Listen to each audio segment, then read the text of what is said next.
gaggabee dhukkuba kana koo wal gaggaafatu wallaansa isaa angaruu ta'ee ammuun ilaadu si furmaan isaa rakkoon mul'atee namatti argamullee sossobbii qabaa keessa garuu namni nu hubatu nageenya sarbaa naaf taatee mana barumsaa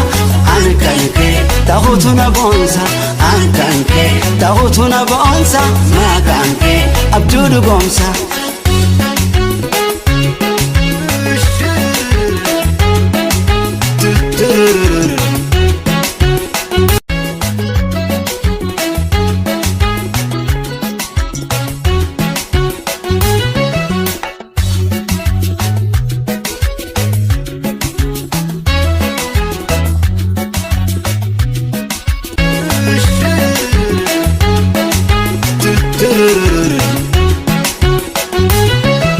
Yeroo rakkatee ani dhiibbadhu hamilee dhabee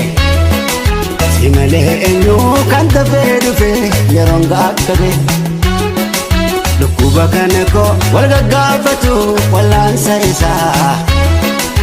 angaruu ta'ee ammuun ilaadu si furmaan isaa rakkoon mul'atee namatti argamullee sossobbii qabaa keessa garuu namni nu hubatu nageenya sarbaa naaf taatee mana barumsaa ani kan kee ta'uutu na boonsa ani kan kee ta'uutu na boonsa maqaan kee abjuu dhugoomsa.